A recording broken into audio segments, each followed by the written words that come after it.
Divorce is usually a tragedy of split assets and broken hearts, a painful unraveling of shared lives, but sometimes it is a meticulously orchestrated masterclass in deception.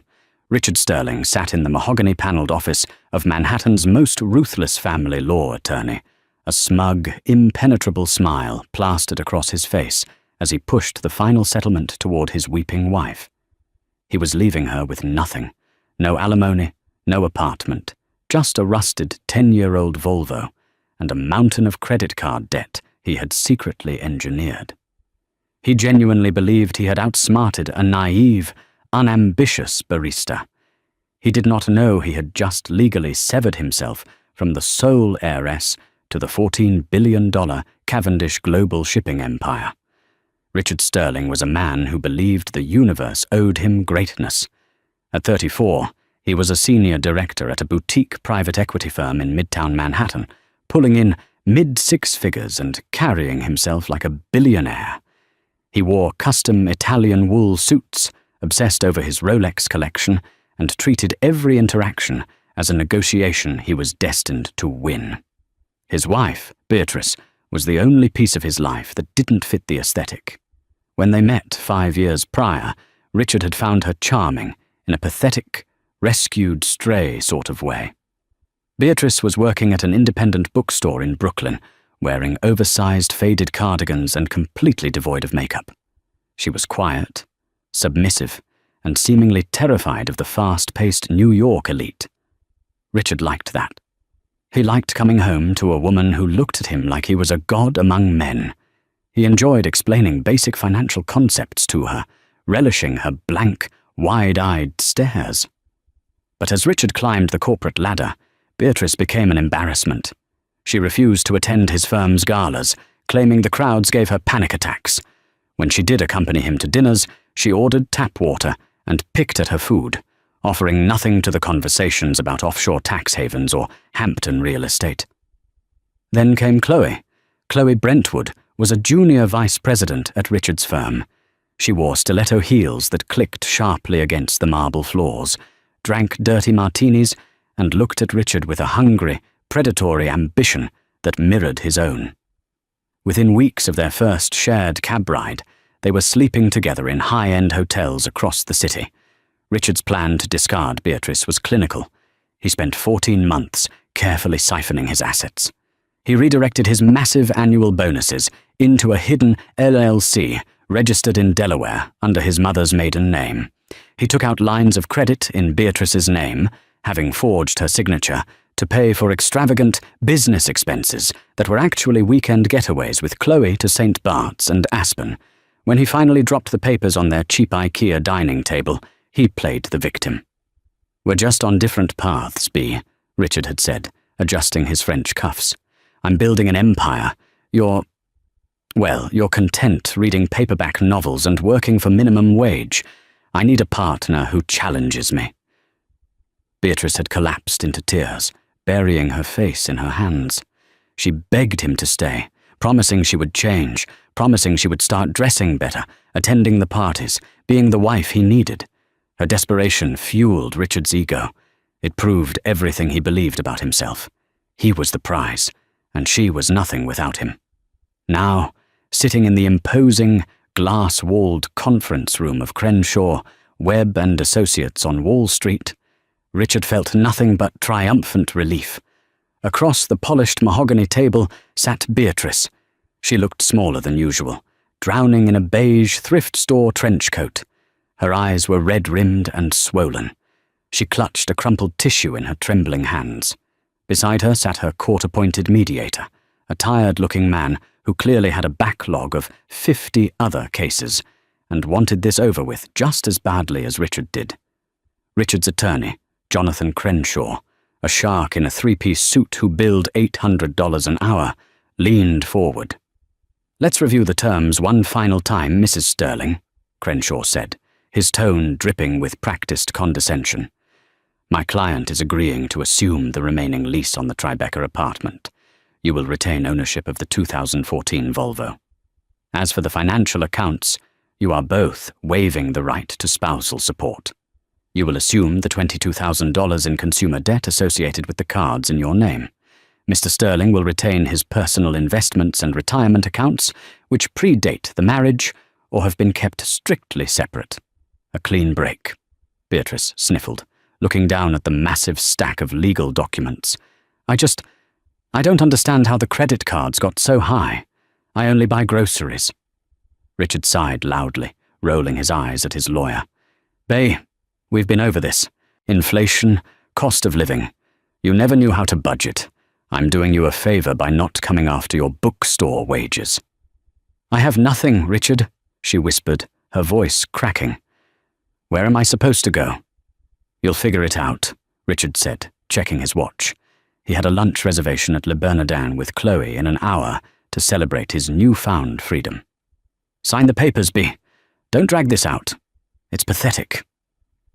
The conference room was suffocatingly quiet, save for the hum of the air conditioning and the distant, muffled sirens from the streets below. Beatrice picked up the cheap plastic ballpoint pen her mediator had handed her. Her hand shook so violently that she dropped the pen twice. Richard watched her with a mixture of pity and revulsion. He couldn't believe he had wasted 5 years of his prime tied down to such a weak, helpless creature. Before I sign this, Beatrice started, her voice barely above a whisper. She looked up, her red-rimmed eyes locking directly onto Richard's. I need to ask you one last time. Are you absolutely certain this is what you want? Christ, B, Richard groaned, leaning back in his leather executive chair. Yes, I am certain. You have read the clause regarding the waiver of all future assets? She asked. Her voice was still quiet, but the trembling seemed to have stopped. Clause 4B. Both parties irrevocably waive any and all claims, present or future, known or unknown, to the assets, inheritances, trusts, and business interests of the other party. You agree to this? Crenshaw, the lawyer, chuckled softly. Mrs. Sterling, I assure you, my client is perfectly comfortable waiving his rights to your bookstore earnings. Now, if we could please conclude this. I need to hear him say it, Beatrice insisted, staring unblinkingly at Richard. Richard smirked. He found her attempt at sounding legally formidable highly amusing. Yes, B, I irrevocably waive my rights to your massive fortune. Now sign the damn papers.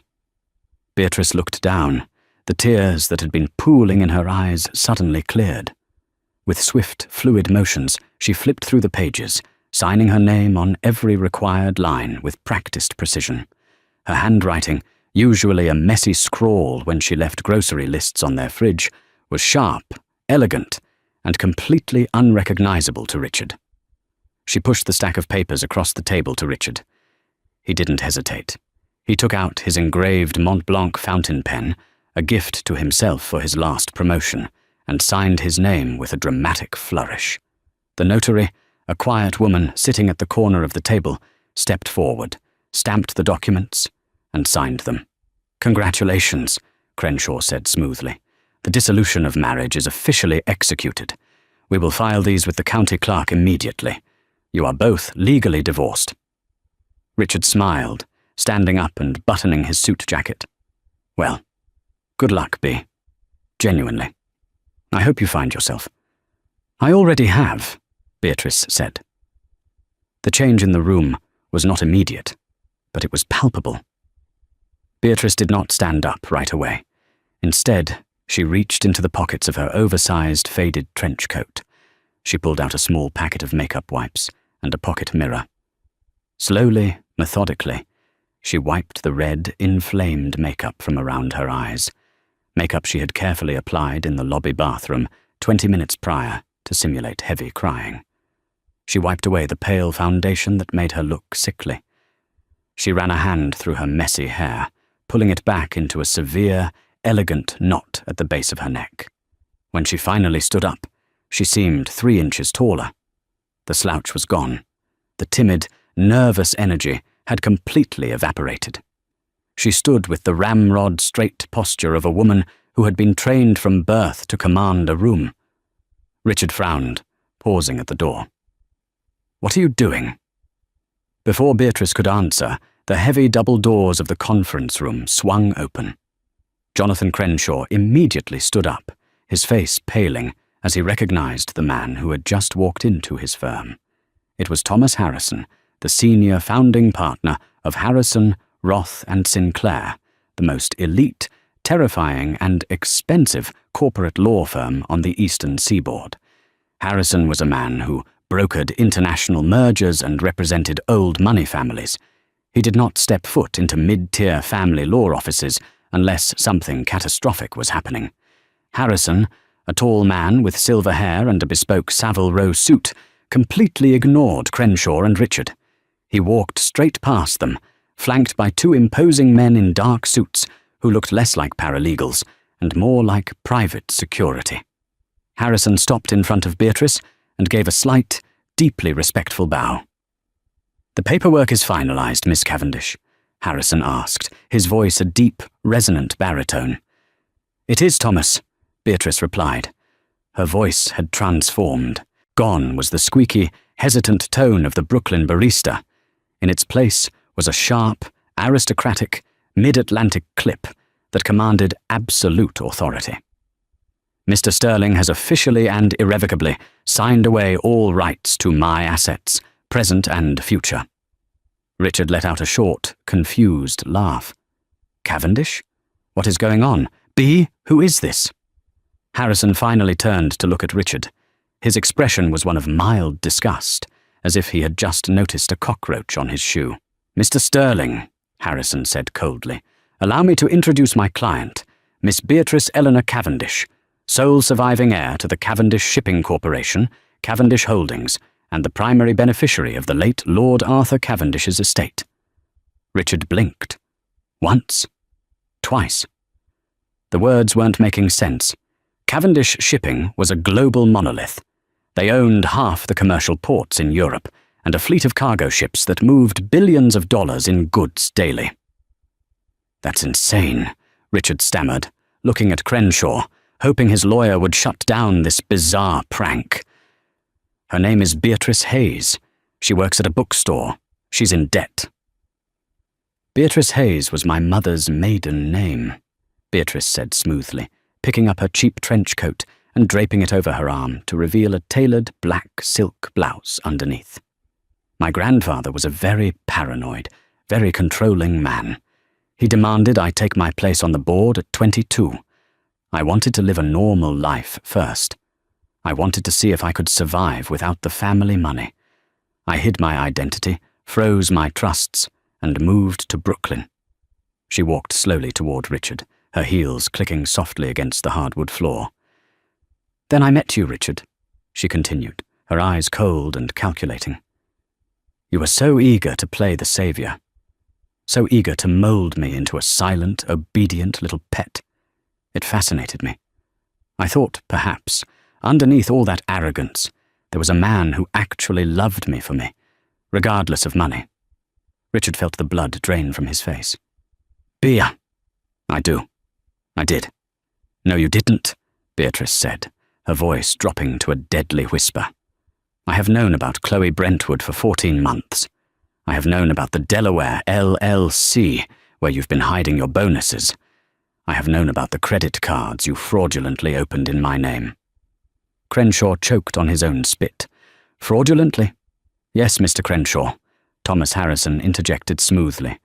"We have IP logs, surveillance footage from the bank branches, and digital forensics proving your client forged Miss Cavendish's signature to fund his extramarital affairs. It is a federal offense." Richard backed up a step, his mind spinning, trying to find a way out, a loophole, a way to spin this. Wait, if you're a billionaire, the post-nup. We just signed a post-nup. Half of that is marital property. We were married for 5 years." Beatrice smiled. It was a terrifying, predatory smile that made Richard's blood run cold. "Did you not read Clause 4B, Richard?" Beatrice asked softly. "You irrevocably waived all claims to my assets, inheritances, and trusts. You insisted on a clean break. You legally forced a pauper's divorce on a billionaire, entirely of your own volition. The silence in the room was absolute. The weight of what Richard had just done crashed down on him. He had spent a year plotting to keep a miserable $400,000, and in doing so, he had willingly and aggressively signed away a legal claim to $7 billion. "Now," Beatrice said, turning toward the door, "Thomas, please ensure the local authorities receive the fraud dossier regarding the credit cards. I believe $22,000 in wire fraud carries a substantial prison sentence." "Immediately, Miss Cavendish," Harrison said. "Bea, wait!" Richard lunged forward, his voice cracking with panic. "Bea, please, we can talk about this. We can tear up the papers." Beatrice paused in the doorway. She looked back over her shoulder, her gaze sweeping over Richard's custom suit and pale, terrified face. "My grandfather passed away in London 4 hours ago," Beatrice said, her voice devoid of any emotion. "I have an empire to run, Richard. I don't have time for middle management." She stepped out of the office, the heavy mahogany doors closing softly behind her, leaving Richard Sterling standing in the wreckage of his own making. Rain lashed against the tinted windows of the Maybach 62S as it glided seamlessly through Manhattan traffic toward Teterboro Airport. Inside the cavernous, soundproofed cabin, Beatrice Eleanor Cavendish sat in silence, staring at her reflection in the glass. The ghost of the timid Brooklyn barista was completely gone, replaced by the sharp, unyielding profile of a woman who had just inherited the world. Opposite her, Thomas Harrison was already reviewing a thick dossier, his iPad glowing softly in the dim light. He handed her a secure, encrypted satellite phone. "The board has been notified of Lord Arthur's passing," Harrison said, his tone purely professional.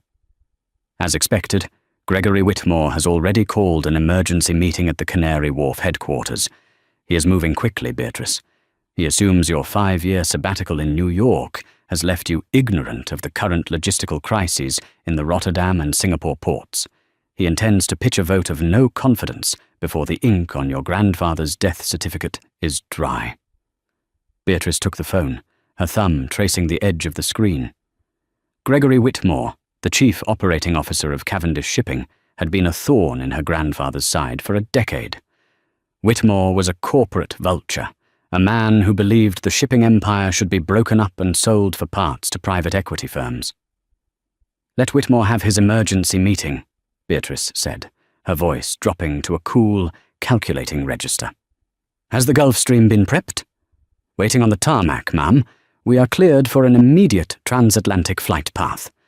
"Good." Beatrice opened a separate leather folio on the seat beside her. It contained the real reason she had spent 5 years hiding in a dusty Brooklyn bookstore. She hadn't just been running from the pressure, she had been studying. Under the guise of a nobody, she had used her grandfather's vast network of private investigators and forensic accountants, without the board's knowledge, to map every vulnerability, every hidden agenda, and every secret bank account held by the Cavendish executive team. 9 hours later, Beatrice walked into the towering glass and steel monolith of Cavendish Holdings in London. She wore a bespoke charcoal Tom Ford suit that cut a striking, authoritative silhouette, her hair pulled into a sleek, impenetrable twist. The lobby went dead silent as she bypassed the security turnstiles, flanked by Harrison and 4 private security contractors. On the 42nd floor, the boardroom was a theatre of chaos. 12 men and 3 women in expensive suits were arguing loudly over profit margins and succession protocols. At the head of the table stood Gregory Whitmore, a ruddy-faced man in his late 50s with a penchant for aggressively loud ties. "We cannot allow a 27-year-old girl who has spent the last half-decade pouring coffee in America to control a $14 billion global supply chain," Whitmore was shouting, slamming a palm on the mahogany table. "The shareholders will panic. The stock will plummet. We need a transitional CEO immediately." "I agree, Gregory," a voice cut through the room. The heavy double doors closed behind Beatrice. The entire room froze. Whitmore's jaw tightened as he watched her approach the head of the table. She did not ask for a seat. She simply stood behind her grandfather's empty leather chair, resting her hands on the backrest. A transitional CEO would be a disaster for stock stability, Beatrice continued, her gaze sweeping over the terrified board members. Which is why there will be no transition. I am assuming immediate unilateral control of Cavendish Holdings, as dictated by Lord Arthur's final will and testament. Whitmore recovered his sneer. Beatrice, sweetheart, we are all grieving Arthur. But this is a business, not a fairy tale. You don't know the first thing about our current crisis. We have 3 container ships detained in Rotterdam due to customs disputes, and our fuel hedging strategy is bleeding capital. Actually, Gregory, Beatrice said, pulling a single flash drive from her pocket and sliding it across the table toward the board secretary. The ships in Rotterdam are detained because you authorized a side deal with a sanctioned Russian shell company to transport undocumented crude oil. A deal you brokered through an offshore account in the Cayman Islands, hoping the resulting customs fines would artificially lower our Q3 earnings, allowing your private equity friends at Blackstone to launch a hostile takeover at a fraction of our valuation. The color rapidly drained from Whitmore's face. That is an absurd fabrication. Slander. It is documented down to the last wire transfer, Beatrice replied, her voice an icy whip. The dossier on the screen behind you contains the IP logs from your personal laptop, your encrypted WhatsApp messages, and the banking manifests. You have breached your fiduciary duty, committed international trade violations, and attempted to defraud this company. The giant digital screen at the end of the room flickered to life, displaying a damning web of financial transactions.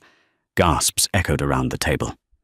Beatrice leaned forward, her eyes locked onto Whitmore. You are fired, Gregory. Security is waiting outside to escort you from the building. Furthermore, Cavendish Legal Counsel is currently submitting this evidence to Scotland Yard and the Serious Fraud Office. I suggest you call a very good lawyer. Whitmore opened his mouth to speak, but no words came out. He looked around the table for support, but the other board members were suddenly intensely interested in their notepads. Defeated, trembling with a mixture of rage and terror, he turned and walked out of the room. Beatrice slowly pulled out her grandfather's chair and sat down. She adjusted her cuffs, looking at the remaining 14 board members. Now, she said, the absolute ruler of her domain. Let us discuss our fuel hedging strategy. Back in New York, Richard Sterling was enjoying a celebratory lunch that was rapidly turning to ash in his mouth. Le Bernardin was buzzing with the hushed conversations of Manhattan's elite, but Richard heard none of it. He stared blankly at his plate of thinly pounded yellowfin tuna. Across from him, Chloe Brentwood was recounting a story about a rival firm, laughing as she sipped her Sancerre. And then he actually thought he could secure the mezzanine financing without— "Richard, are you even listening to me?" Chloe snapped, her perfectly manicured eyebrows knitting together in annoyance. Richard swallowed hard, his throat dry. "B is a billionaire." Chloe paused, her wine glass hovering halfway to her mouth. She let out a sharp, genuine laugh. "What? Did she buy a lottery ticket with her minimum wage paycheck?" "No, Chloe, I'm serious." Richard rubbed his temples, a cold sweat breaking out across his forehead. "Her real name is Beatrice Cavendish.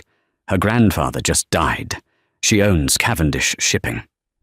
Chloe's laughter died instantly. As a private equity vice president, she knew exactly what Cavendish Holdings was. Everyone on Wall Street did.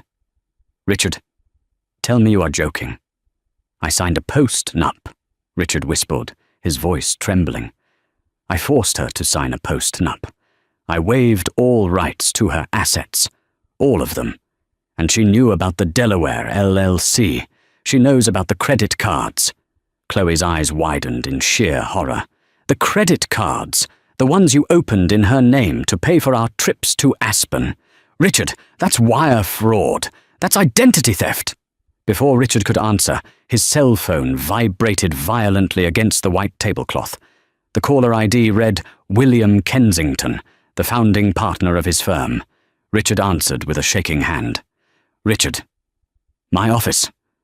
Now, Kensington barked, his voice laced with venom. Sir, I'm at lunch. I don't care if you're on the moon, Sterling, Kensington roared. There are 2 detectives from the NYPD White-Collar Crime Division sitting in my lobby with a subpoena for your corporate emails and trading accounts. A formal complaint of financial fraud has been lodged against you by the legal team of Thomas Harrison. Get here now. The line went dead. Richard dropped the phone. It clattered against the fine china. What happened? Chloe demanded, leaning forward, her face pale. The police are at the office, Richard choked out. They have a subpoena. Chloe stared at him for 3 agonizing seconds.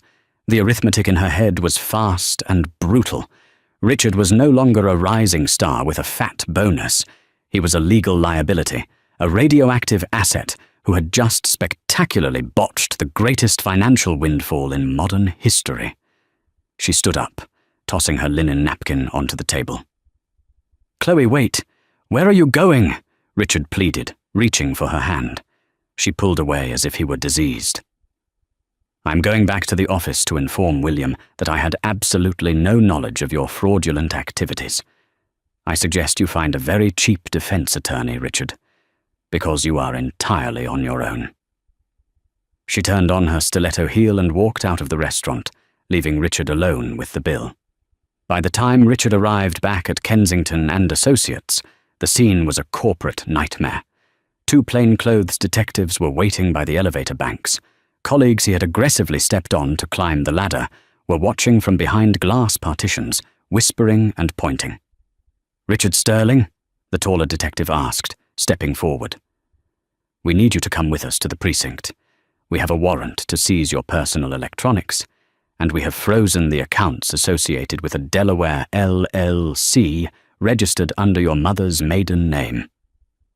You can't do this, Richard stammered, his polished arrogance completely shattered. It's a marital dispute. It's civil, not criminal. Forging signatures to establish lines of credit across state lines is federal, Mr. Sterling, the second detective replied dryly. Turn around and place your hands behind your back. As the cold steel of the handcuffs clicked around his wrists, Richard caught a glimpse of himself in the reflective glass of the conference room. He was wearing a $5,000 suit, a Rolex Submariner, and Italian leather shoes. He had spent his entire life crafting the perfect image of a winner, a master of the universe. But as he was marched through the lobby in front of his smirking co-workers, the reality of his situation crashed down on him with the weight of a sinking ship. He had played a dangerous, arrogant game to steal a few pennies, completely blind to the fact that the quiet, unassuming woman he was trying to destroy held the keys to the entire bank. He was walking out of the building with nothing. No wife, no job, no secret fund, and facing years in a federal penitentiary. Beatrice Cavendish hadn't just divorced him. She had surgically and ruthlessly dismantled his entire existence. Rikers Island is not a place designed for men who wear custom Italian wool and complain about the thread count of hotel sheets. Richard Sterling spent 48 hours in a holding cell, shivering on a steel bench, surrounded by the reality of his new life. When his mother finally managed to post his bail, having taken out a brutal second mortgage on her modest home in Connecticut, Richard emerged into the harsh New York sunlight, a changed man. The polished arrogance had been replaced by a feral, frantic desperation. His assets were frozen. His luxury Tribeca apartment was inaccessible, the locks already changed by the property management company at the behest of Thomas Harrison's legal team. He was forced to move into a dingy, roach-infested motel in Queens, but Richard was not ready to concede. In his mind, he was still the victim. He convinced himself that Beatrice had maliciously entrapped him. He managed to secure a meeting with Garrison Cross, a notoriously aggressive Manhattan litigator who specialized in tearing up prenuptial and postnuptial agreements for disgraced celebrities. Cross operated out of a glass and chrome office overlooking Central Park, exuding the predatory energy of a shark that smelled blood in the water. Fraud by omission, Richard, Cross said, leaning back in his leather chair, tapping a gold pen against his teeth. That is our golden ticket. Yes, You signed a waiver. Yes, you drafted it. But a contract requires good faith. Your wife deliberately concealed a $14 billion empire. She presented herself as a destitute bookstore clerk. That is textbook material misrepresentation. We don't just fight the criminal wire fraud charges. We counter-sue in civil court to invalidate the divorce settlement. We go after half the Cavendish estate. Richard felt a surge of adrenaline, the first spark of hope in days. Can we win? We don't need to win a trial, Cross smirked. We just need to make enough noise. Cavendish shipping relies on stock stability. A messy, highly publicized lawsuit involving the sole heir's fraudulent marriage will spook the shareholders. They will settle quietly, just to make us go away. I want 10% of whatever we extract, plus a $100,000 retainer up front. Richard didn't have $100,000. He liquidated his mother's retirement portfolio to pay the retainer, justifying the theft by promising himself he would repay her tenfold once he secured his billionaire settlement. While Richard plotted in his cheap Queen's motel room, Beatrice was systematically solidifying her absolute authority across the Atlantic. In the penthouse boardroom of the Cavendish Tower in London, Beatrice sat at the head of the table, projecting an aura of untouchable power. The internal bleeding caused by Gregory Whitmore's corruption had been cauterized. Her next move was expansion. She had her sights set on Nordic Star freighters, a massive Norwegian shipping conglomerate that controlled the Baltic trade routes. However, acquiring Nordic Star required massive capital underwriting. We need a lead underwriter to syndicate the debt, Thomas Harrison advised, standing by the floor-to-ceiling windows overlooking the Thames. Goldman Sachs and Morgan Stanley are ready with pitches. No, Beatrice said softly, her eyes locked onto a financial dossier. I want Kensington and Associates. Harrison raised a silver eyebrow. Kensington, Richard's former firm. They are a boutique private equity house, Beatrice. They barely have the liquidity to manage a deal of this magnitude. They will find it, Beatrice replied, a cold, calculated smile touching her lips. William Kensington prides himself on his firm's prestige. If we offer him the exclusive rights to underwrite the largest shipping merger of the decade, he will leverage every asset he has to make it happen, and in doing so, Cavendish Holdings will effectively own him. 72 hours later, William Kensington, the man who had fired Richard and had him escorted out by police, was sitting in Beatrice's London office, sweating profusely through his bespoke suit. He had flown overnight on a red-eye to secure the deal. Miss Cavendish, this is an unprecedented opportunity, Kensington stammered, frantically reviewing the term sheets her lawyers had placed before him. We are deeply honored, and for the record, I want to personally apologize for the unpleasantness regarding your ex-husband. Had I known he was behaving so unethically, I would have terminated him years ago. Business is business, William, Beatrice said smoothly, sipping her Earl Grey tea. I only ask one thing. My legal team informs me that Richard is attempting to mount a civil suit against me. He will likely try to call character witnesses from your firm to establish my deception. I need absolute assurance that Kensington and Associates will not be participating in his circus. Kensington paled, violently shaking his head. Sterling is a pariah, a convicted fraudster waiting for a trial. Nobody at my firm will speak to him, let alone testify for him. You have my word.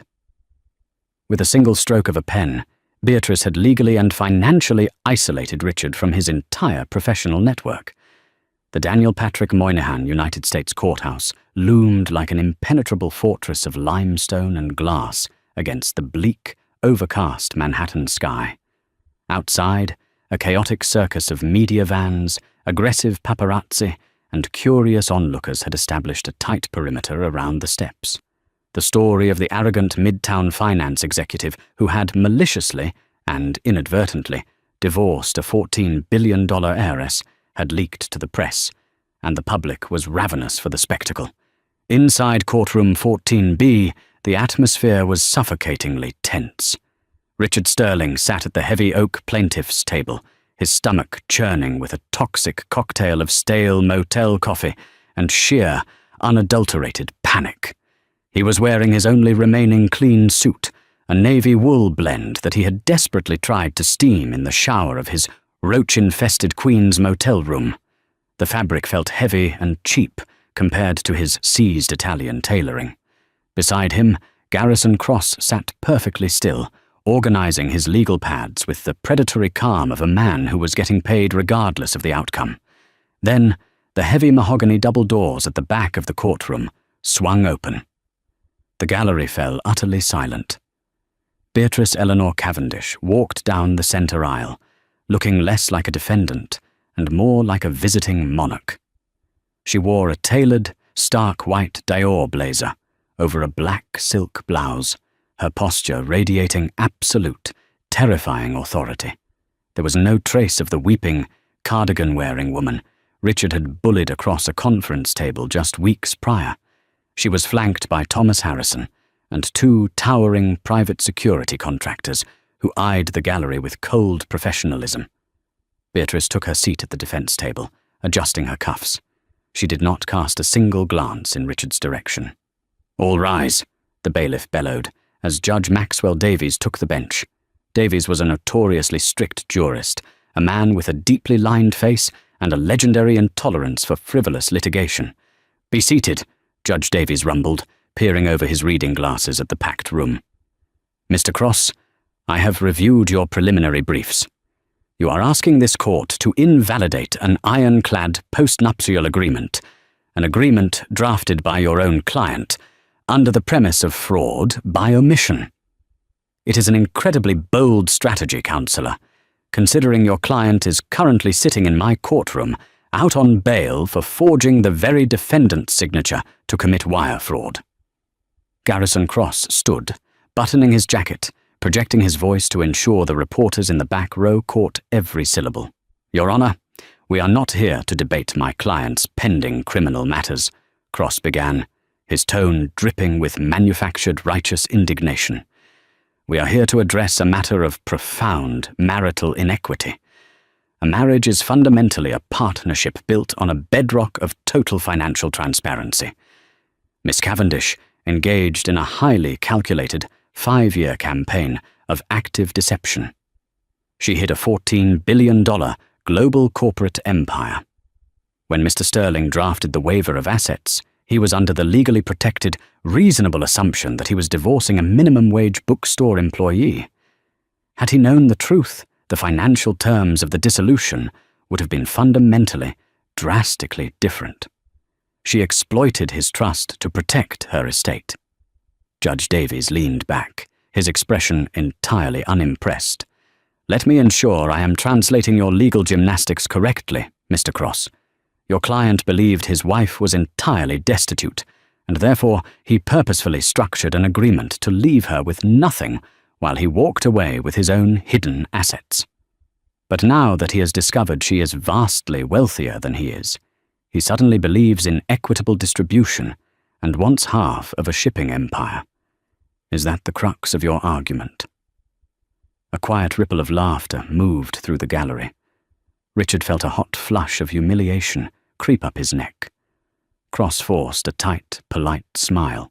"The law requires absolute transparency in marital dissolution, Your Honor. My client's personal motivations are irrelevant.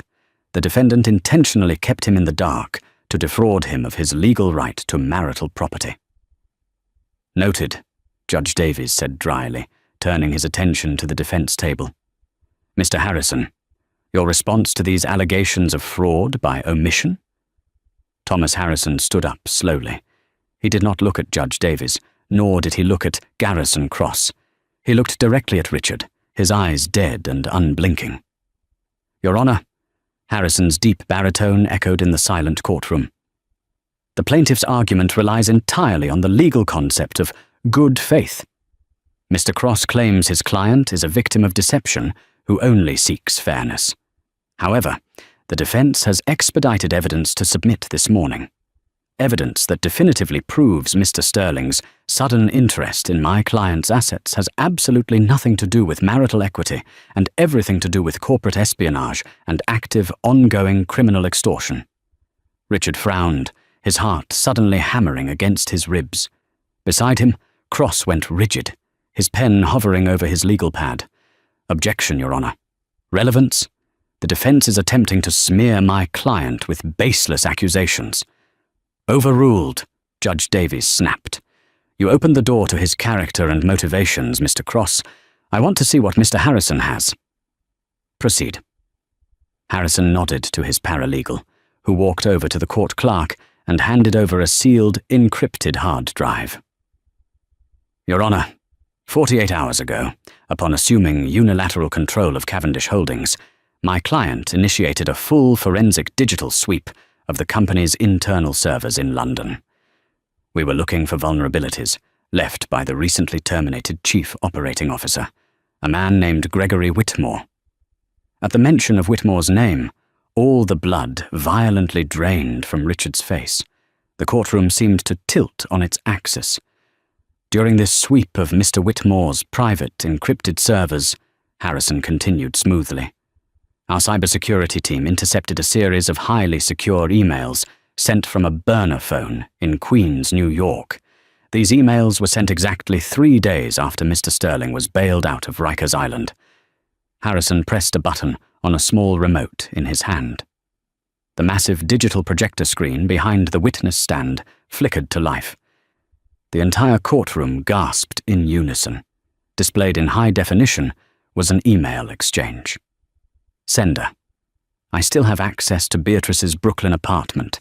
I have her old journals, her personal laptops, and 5 years of behavioral profiles. I know her psychological weaknesses and her daily routines. If you want to launch a hostile proxy war to regain control of the Cavendish board, I have the leverage you need to destroy her public image. My price is $20 million in cash, wired to a non-extradition offshore account in Belize. Do we have a deal, Whitmore? Prove you have the laptops and the journals. Then we talk. Your Honor, Harrison said, his voice rising, slicing through the rising murmurs of the gallery like a blade. We immediately subpoenaed the geolocation data for the burner phone that sent these emails. The data shows the device pinged exclusively off a cell tower directly above the Starlight Motel in Queens, the exact specific motel room where the plaintiff, Mr. Richard Sterling, is currently residing. Absolute chaos erupted in the gallery. Reporters frantically typed on their laptops, some standing up to get a better look at the screen. Garrison Cross dropped his gold pen.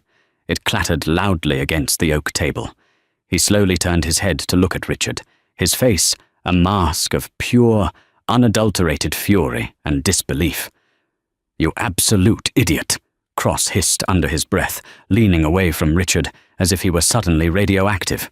You tried to extort a foreign corporate board while out on federal bail.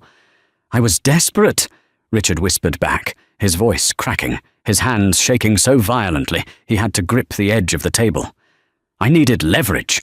They took everything from me. Bang, bang, bang.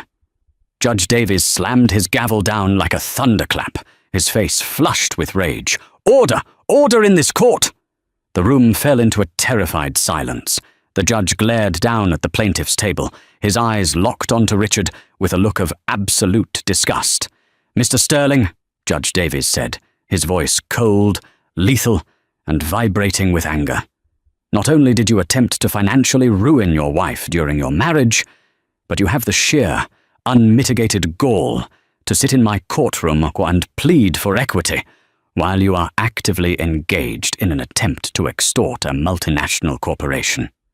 You are a danger to the public and an insult to the judicial system. Your Honor, please, Richard choked out, forcing himself to stand, his knees trembling so badly they knocked together. I can explain. Sit down and shut your mouth, the judge roared. Richard collapsed back into his chair as if he had been shot. The plaintiff's motion to invalidate the postnuptial agreement is denied with extreme prejudice, Judge Davies declared, striking his gavel.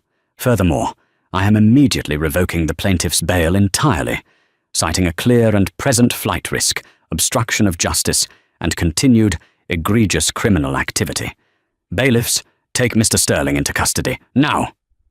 3 heavily armed U.S. Marshals moved swiftly from the back of the courtroom, their heavy boots thudding against the carpet.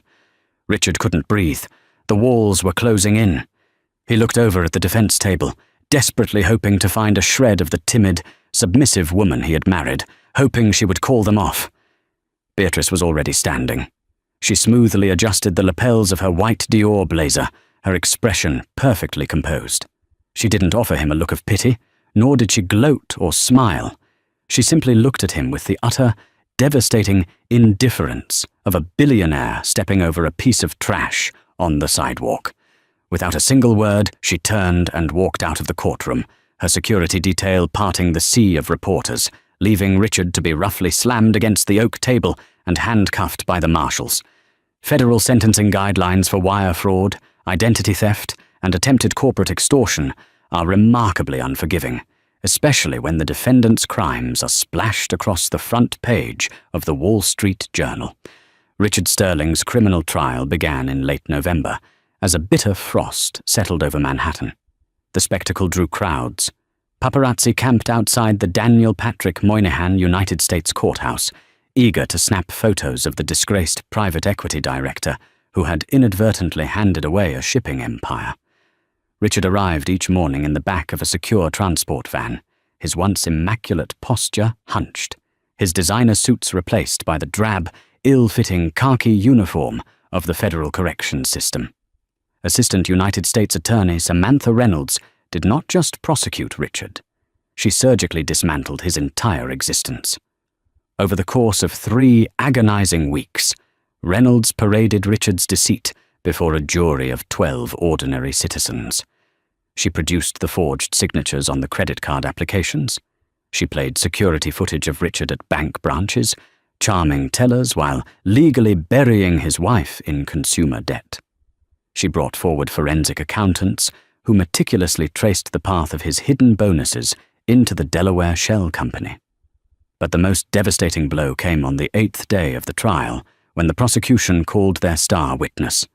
Chloe Brentwood walked into the courtroom wearing a conservative navy suit, looking pale and deeply uncomfortable.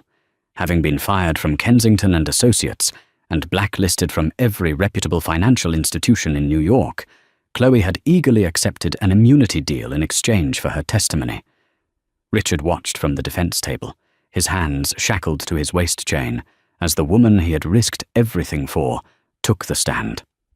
"Ms. Brentwood," Prosecutor Reynolds asked, projecting her voice across the silent room, "were you aware that the defendant was funding your extravagant vacations using fraudulent lines of credit opened in his wife's name?"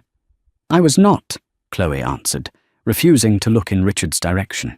"Richard told me he was independently wealthy. He told me his wife was a financial parasite, a drain on his resources. When I discovered the truth, that he was stealing her identity and committing federal crimes, I was horrified. I ended the relationship immediately." Richard closed his eyes, a profound, sickening hollowness opening in his chest. Chloe was lying to save herself, but it didn't matter. The jury believed her. They saw Richard exactly as he was, a greedy, manipulative narcissist who had tried to build a throne on a foundation of lies. The jury deliberated for less than 4 hours. The foreperson, a retired public school teacher, stood up and delivered the verdicts without a hint of emotion. Guilty on 3 counts of wire fraud, guilty on 1 count of aggravated identity theft, guilty on 1 count of attempted extortion. Judge Robert Mitchell did not offer leniency, citing Richard's absolute lack of remorse and his audacious attempt to extort a foreign corporation while out on bail. The judge handed down a sentence of 96 months, 8 full years, in a medium-security federal penitentiary, to be followed by 3 years of supervised release and absolute financial restitution to the Cavendish estate. 4,000 miles away, in a world utterly untouched by the squalor of the New York criminal justice system, Beatrice Eleanor Cavendish was cementing her legacy. The acquisition of Nordic Star freighters had closed ahead of schedule, officially making Cavendish Holdings the undisputed titan of global maritime logistics. To celebrate the merger and her formal coronation as the head of the empire, Beatrice hosted a private gala at the Victoria and Albert Museum in London. The Great Hall was bathed in warm, golden light, filled with foreign dignitaries, industry barons, and the global elite. Beatrice stood near the center of the room, wearing a breathtaking, custom-tailored emerald silk gown that commanded the attention of every eye in the building. She held a flute of vintage champagne, conversing fluently in French with the Minister of Trade. Thomas Harrison, ever the loyal sentinel, approached her side holding a silver tray with a single encrypted tablet resting on it. "Forgive the interruption, Miss Cavendish," Harrison murmured, his tone as composed as ever. "We just received word from our legal attachés in New York. The sentencing concluded an hour ago. Mr. Sterling received 8 years in federal custody. The extortion charges stuck." Beatrice did not smile. She did not gloat. She simply took a slow, measured sip of her champagne, her expression perfectly serene. "Thank you, Thomas," she replied softly. "Ensure that our charitable foundation, the one dedicated to providing legal aid for victims of financial abuse in marriages, receives a public endowment of $22,000 tomorrow morning, the exact amount of debt he attempted to leave me with." Harrison offered a rare, slight smile. "A poetic figure, ma'am. I will see to it immediately." As Harrison walked away to issue the directives, Beatrice looked out over the sea of powerful people, laughing and mingling beneath the museum's vaulted ceilings. She had spent 5 years playing the part of a fragile, broken bird, studying the cruelty of a man who thought he owned her. She had learned exactly how ruthless the world could be. And now she owned the world. 2 years later, the fluorescent lights of the cafeteria at the Allenwood Federal Correctional Institution flickered with a low, irritating hum. Richard Sterling sat at a stainless steel table, wearing his faded orange jumpsuit. His hair had thinned dramatically, and the sharp, arrogant angles of his face had softened into a mask of permanent, exhausted defeat. He was eating a plate of lukewarm, heavily processed macaroni. A younger inmate, a kid doing time for mail fraud, dropped a dog-eared, month-old copy of Forbes magazine onto the table before taking the seat across from him. "Check it out, Sterling," the kid said, tapping the glossy cover. "They're saying she's going to buy out the South American ports next. Unbelievable." Richard slowly lowered his plastic spork. He stared down at the magazine. Staring back at him was Beatrice. She was seated behind her grandfather's massive oak desk in London, wearing a sharp, impeccable pinstripe suit. Her hair was pulled back in that severe, elegant knot. Her eyes, the same eyes that used to well up with tears when he berated her over grocery bills, were now terrifyingly cold, sharp, and focused. The headline, printed in bold gold lettering across the bottom of the page, read, "The Iron Heiress: How Beatrice Cavendish outsmarted Wall Street and conquered the seas." Richard stared at the cover until his vision blurred. He thought about the cheap IKEA dining table in Brooklyn. He thought about the post-nuptial agreement he had so eagerly, so aggressively demanded she sign. He thought about the sneer on his own face as he told her she was nothing without him. His chest hitched. A quiet, suffocating sob clawed its way up his throat, echoing in the noisy, sterile prison cafeteria. He pushed the magazine away, buried his face in his rough, calloused hands, and wept for the ghost of the billionaire he had thrown away. Divorce, at its core, is a legal separation of lives, a severing of what was once a shared future. For Richard Sterling, it was a masterclass in hubris, a fatal miscalculation born of his blinding arrogance and petty greed. He sought to discard a woman he deemed beneath him, only to discover she was the architect of his total ruin. Beatrice Cavendish did not just survive the financial ambush her husband laid for her. She weaponized his own malice against him, transforming a pauper's exit into a billionaire's coronation. The tragedy of Richard was never that he lost a fortune he never truly possessed. His absolute, ultimate punishment was the agonizing, inescapable knowledge that he held an empire in his hands and willingly threw it away for pennies. Sometimes, the most terrifying power a person can wield is simply allowing their enemy to legally sign their own absolute, catastrophic downfall.